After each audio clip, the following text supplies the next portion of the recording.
कुछ सफ़र इतने खूबसूरत होते हैं कि मंजिल तक पहुंचने का मन ही नहीं करता। আর আজকের দিনটাও ঠিক এমনই ছিল। অনেক দিন পর বেশ লম্বা একটা জার্নি করছি। যাব কি যাব না এই ভেবে সিদ্ধান্ত নিতে পারছিলাম না রাত থেকেই। তারপর সকালে উঠে মনে হলো না, আজকে বেরিয়েই পড়ি।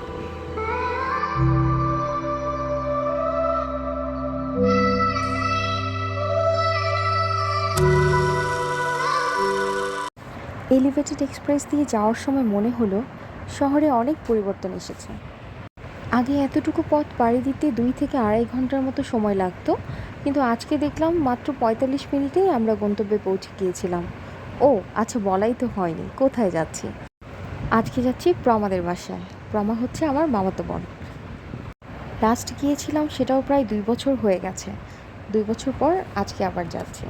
ব্যস্ততা এবং সময়ের অভাবে চাইলেও আসলে আগের মতো আর যাওয়া হয় না। শ্রেয়ানও পুরোটা পথ বাইরে সব কিছু তাকিয়ে তাকিয়ে দেখছিল। অনেক দিন পর এত এত সবুজ দেখে যেন চোখটা জুড়িয়ে যাচ্ছে। আজকের ওয়েদারটাও অন্য দিনের থেকে তুলনামূলক অনেকটাই ঠান্ডা ছিল। গতকাল নাকি এখানে বৃষ্টি হয়েছিল, তাই চারপাশটা আরও বেশি সজীব মনে হচ্ছে। কিছুদিন ধরে আসলে যে পরিমাণ গরম পড়ছিল, বাইরে বের হওয়াটা একদমই অসম্ভব হয়ে পড়েছিল। তাই ভাবলাম আজকে যেহেতু একটু ঠান্ডা আছে এবং বৃষ্টিও হয়েছিল, তাই আমরা একটু ঘুরতে বেরিয়ে গেলাম। অনেক দিন পর প্রকৃতির এত কাছাকাছি এসে বেশ ভালোই লাগছিল। জায়গাটা ঢাকা থেকে খুব বেশি দূরে নয়, 300 ফিটের ঠিক পরেই। এটার নাম হচ্ছে উলুখোলা।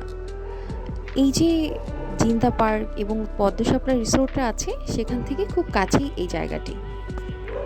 তারপর দেখতে দেখতে আমরা চলেই এলাম। বাড়িতে ঢুকেই দেখতে পেলাম জবা গাছগুলো আগের থেকেও যেন অনেক বেশি বড় হয়ে গেছে, আর বৃষ্টির কারণে অনেক বেশি সতেজ মনে হচ্ছে। এই তো ওদের বাসা। সাদা যে কোনো ফুলই আমার বরাবরই খুব পছন্দের, তাই লাল জবার পাশাপাশি এই সাদা জবাটি দেখতে কিন্তু খুব সুন্দর লাগছিল, তাই ভাবলাম একটা ক্লিক নিয়ে নেই। তারপর আর কি, ফুলের সাথে ছবি তোলার ইচ্ছেটা কি আর থামিয়ে রাখা যায়। তারপর একটি ফুল নিয়ে ছবি তুলে ফেললাম। বেশ ভালোই লাগছিল। লাঞ্চের পর আবার একটু বেরিয়ে পড়লাম চারপাশটা দেখতে। ঘুরতে ঘুরতে অযত্নে বেড়ে ওঠা এই ফুলগুলো চোখে পড়লো। এর নাম তো আমার জানা নেই, তবে কেউ জেনে থাকলে আমাকে অবশ্যই জানাবেন। বাসার সামনে দেখলাম কলাগুলো ঠিক এভাবেই ঝুলে আছে, এখন পর্যন্ত পাকেনি। তো লাঞ্চের পর আমরা একটু গাছের জাম, আম এবং আনারস খেলাম। তারপর একটু মিষ্টি খেয়ে আবারও ঢাকার উদ্দেশ্যে রওনা দিয়ে দিলাম। এই ছিল আমার একদিনের ট্রিপ।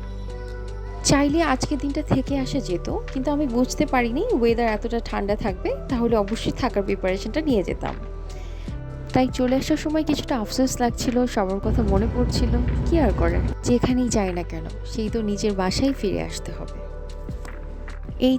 এই ছিল আমার ছোট্ট সংক্ষিপ্ত একটা ট্যুর। আজকের মতো এতটুকুই।